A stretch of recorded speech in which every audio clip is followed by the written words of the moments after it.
Hey guys, what's up? It's Ripe again. In today's video, an entitled renter tried to steal my house after refusing to pay rent for months. We then evicted her, but she called the police and claimed we broke into our own house. Here is what happened. Subscribe to Ripe on YouTube and hit the bell to turn on notifications. This story is titled HOA Karen incinerated my beehive with a torch. And by the way, Ripe stars, this is not the title story. The title story will come after this one. I will admit right off the bat that I can understand my hobby being very weird to some people. Now, I keep bees in my backyard because where I live they are slowly dying out like the rest of the world and I want to do something about it. I did plenty of research and looked up different laws and got permits and everything I needed before I started. I want to make that clear so everyone reading this knows that I was doing everything not only legit but smart. Anyway, I had a couple of what I call beehives in my backyard. I know some people call them bee houses, so either one I guess works for your mental image. It gives them a place to live safely so they can go around and do their thing without setting up a hive too close to a property and getting exterminated. Now, the HOA in general was not happy about me doing this, but there was nothing against the rules, so they could not actually stop me from doing it. For the most part, they just silently showed their disapproval and maybe once in a while tried to give me a BS fine that I would never pay anyway. One member of the HOA though was this neighbor that was a total Karen from the haircut to the attitude. She hated that I kept bees in my backyard and constantly threatened that the HOA was somehow gonna invent a policy to make me get rid of them. I would always brush her off and go into my house or even better my backyard of bees. Her reasoning was always for safety purposes, but honestly, it's safer than you think. Yes, I use the correct equipment when I go near them, just in case, but for the most part, honeybees are harmless creatures that we need to protect the planet. I could go on a whole rant about why they are important, but that is not what you came to read about. Although I encourage looking it up later. The other thing that I want to make clear is that I did not actually profit off of my bees, so she could not even try to get me for doing something like selling without a permit or having a business without a license. It's truly just a hobby. I kept some fresh honey for myself, but mostly I just gave it away. It was about the bees for me, not any kind of scheme. You can imagine that bees are not really something that needs 24/7 supervision, since they are wild animals after all and can be left alone for the most part. Not like Disney, who needs constant attention, especially when it is raining. Anyway, that was one of the reasons that at first I did not even know what had happened. I went out one day to just find a ton of bees dead on the lawn. The more I looked, the more I found, until I got to the hives and saw that they were burned, like someone set fire to them. I would guess between the bees that are normally there and the ones that come and go, there might have been thousands of dead bee bodies on my lawn, thousands of dead creatures that are just trying to help save the planet. I had to know what was going on, so I went to what I called my bee camera. I like to have a camera so I could watch the bees sometimes without them seeing or reacting to me. From this though, I could see that neighbor came into my backyard with some kind of blowtorch and just went full-blown pyro on the hives. The only good thing from the video was that since they sensed danger, she did end up getting a few stings from the bees too. Still, I never thought that someone would go this far to destroy everything. I know that she got stung, but for me, this was just not enough and I knew that I needed to do something for some really good revenge. As much as I wanted to just get new hives and start over, it was just time and money I didn't have at the moment. Plus, the fear of neighbor doing the entire thing again. I did not want more bees dying because of me, so that idea got put off. Instead, I thought about the more natural way bees tend to be inclined to hang out, and that was going to be my revenge. The first step in my evil master revenge?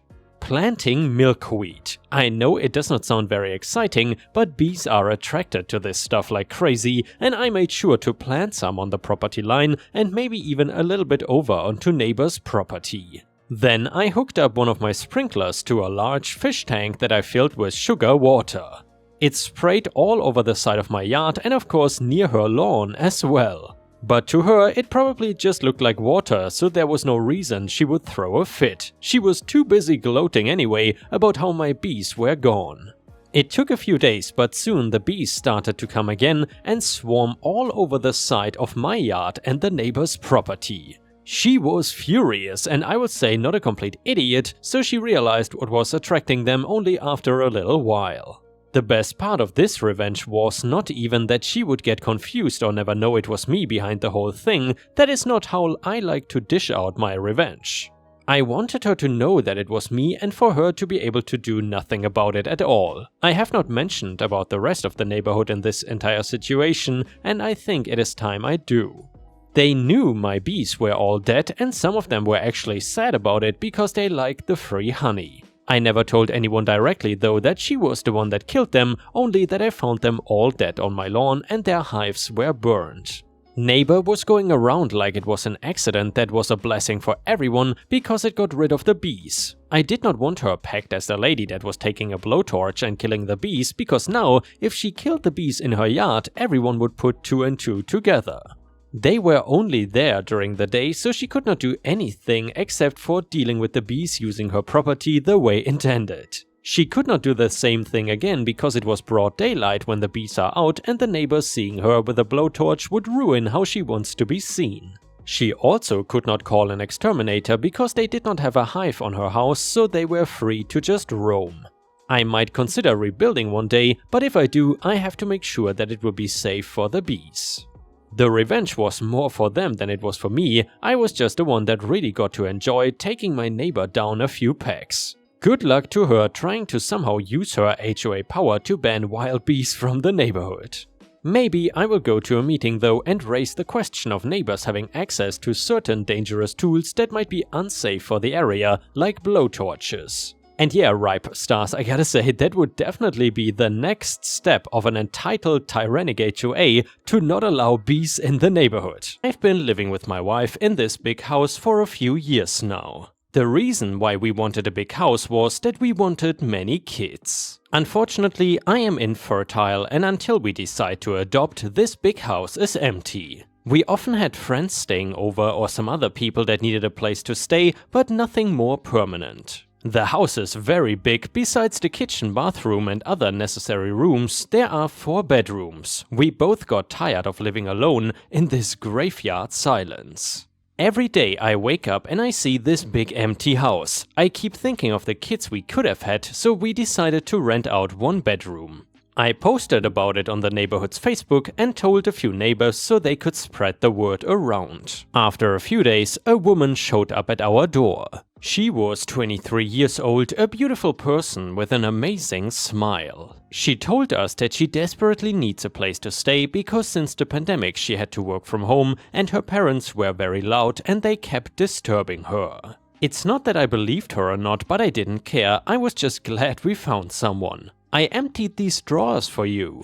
Please don't take our food, but other than that, you can use the kitchen like it is your own, I said while showing her the kitchen. What about the oven? She asked. Of course, you can use any of the appliances. Also, the first 2 fridge shelves are yours, I said. I showed her everything around the house and I let her choose her bedroom. She chose the biggest one, the one with the best light and the nicest bathroom, but I would have done the same. I have to take many videos and I have a lot of video calls, so I need good light, she said.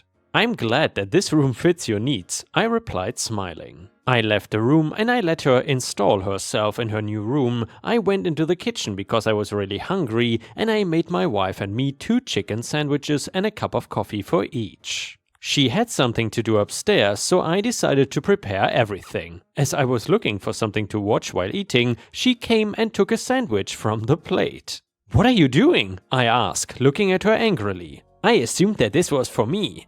I mean, I just got here and I don't have any ingredients. Plus, who eats 2 sandwiches? She said, smiling. That sandwich was for my wife, as is this coffee, so don't take this one too, I replied. Can you make me a coffee then? I'll be in my room, she said and left eating my sandwich. I tried to stay calm and understand her.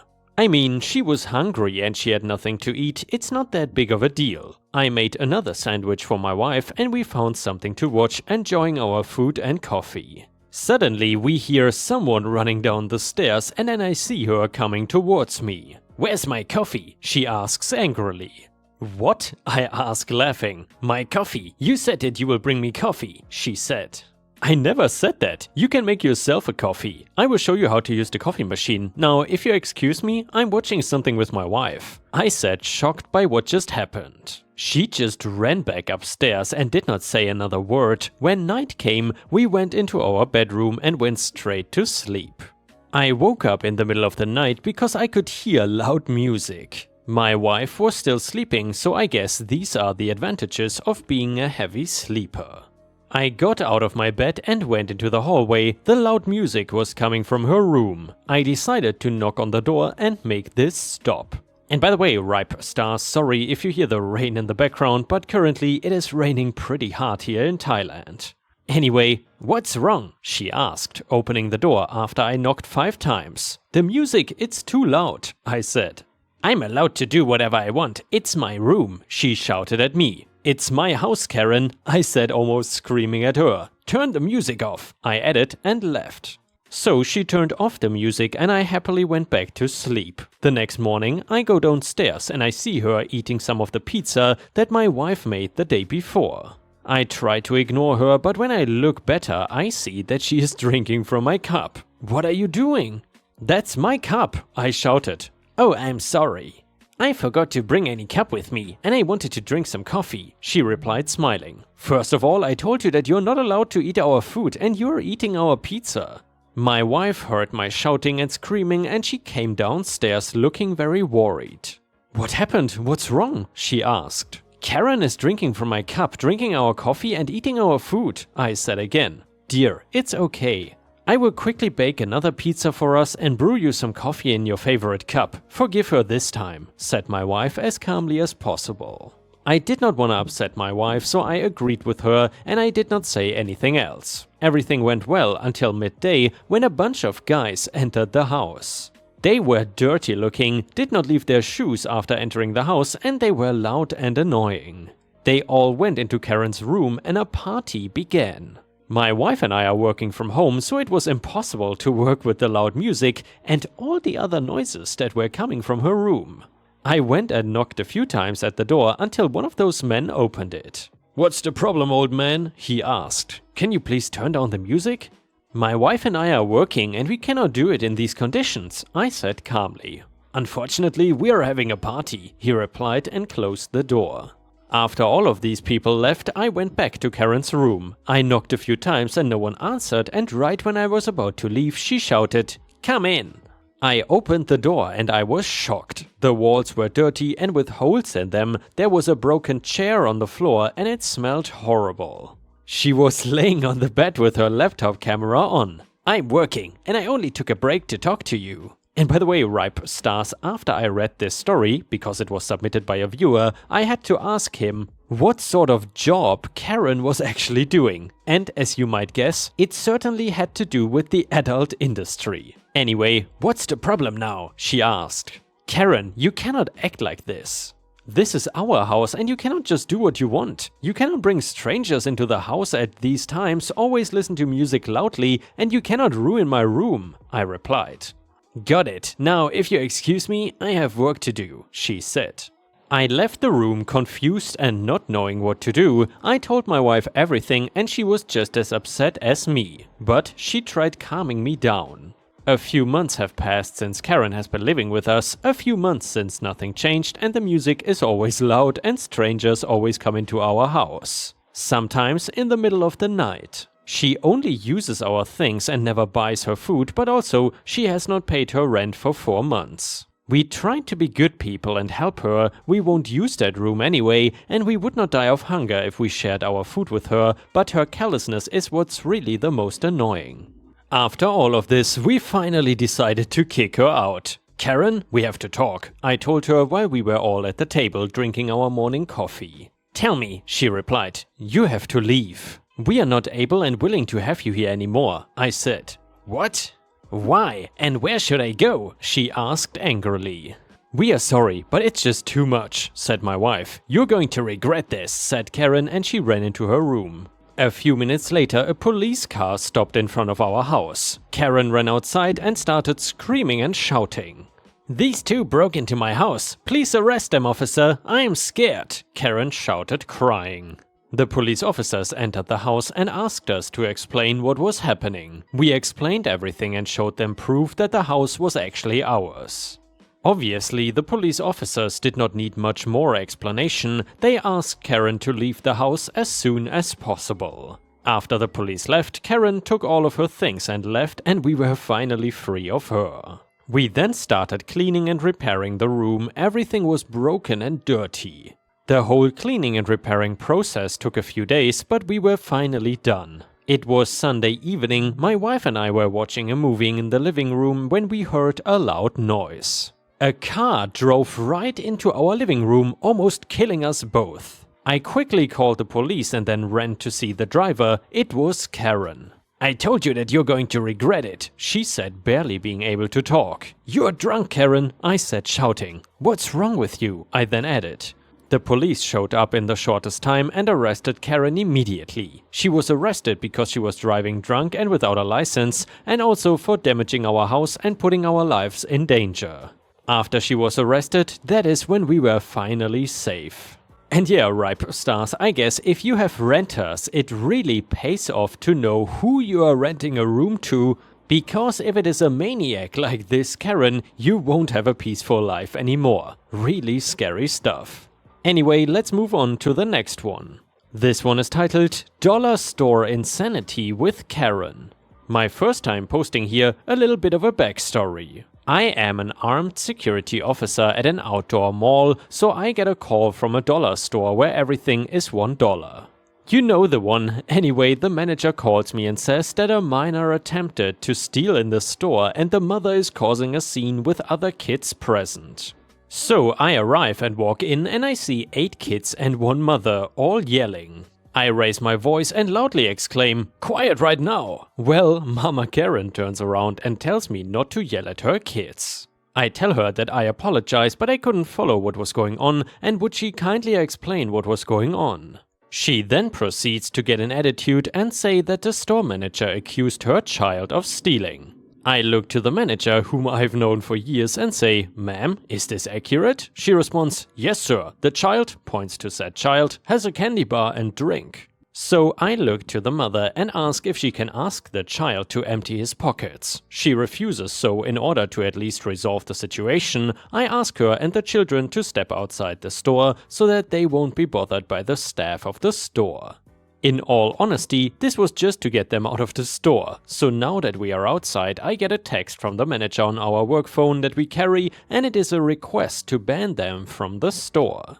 This is something that I was going to do anyway. However, I decided to take it a step further and ban them from the entire mall complex.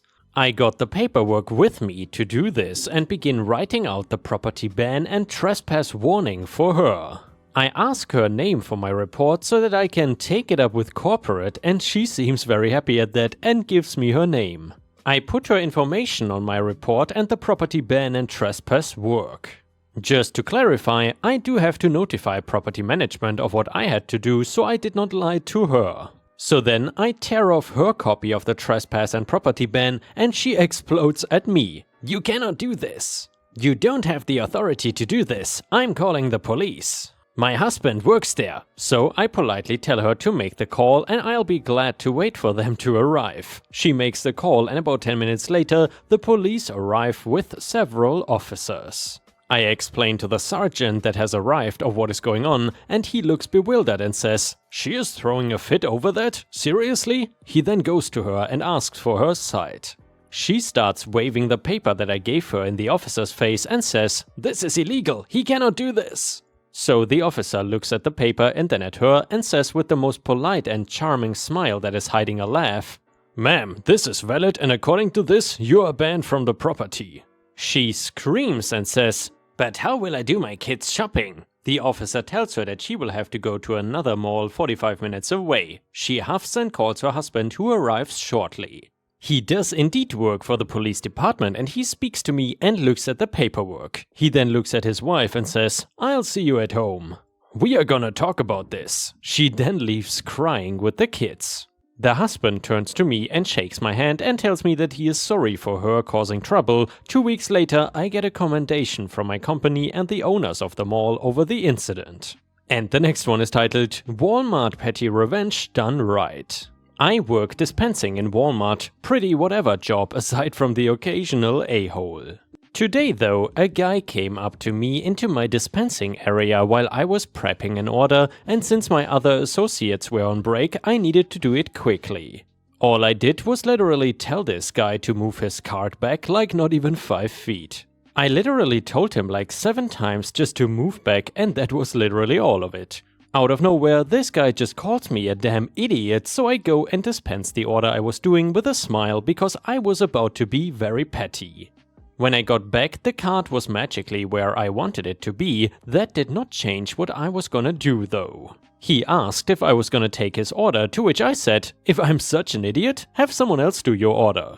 Knowing full well the other employee was not coming back for at least 45 minutes. So off to customer service he went and came back with a CSM after 20 minutes. CSM asks if I'm the only one here right now, and I say yes.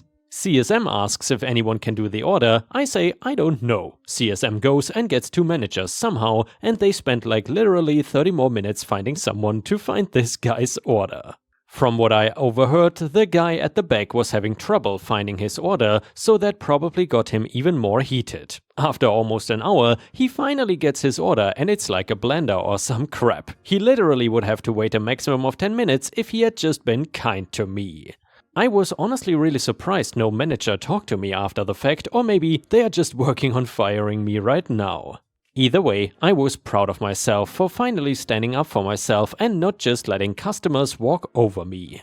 And yeah, ripe stars, I'm very glad that OP learned this lesson, because in my opinion, the customer is certainly not always the king, especially when the customer absolutely acts like a douchebag.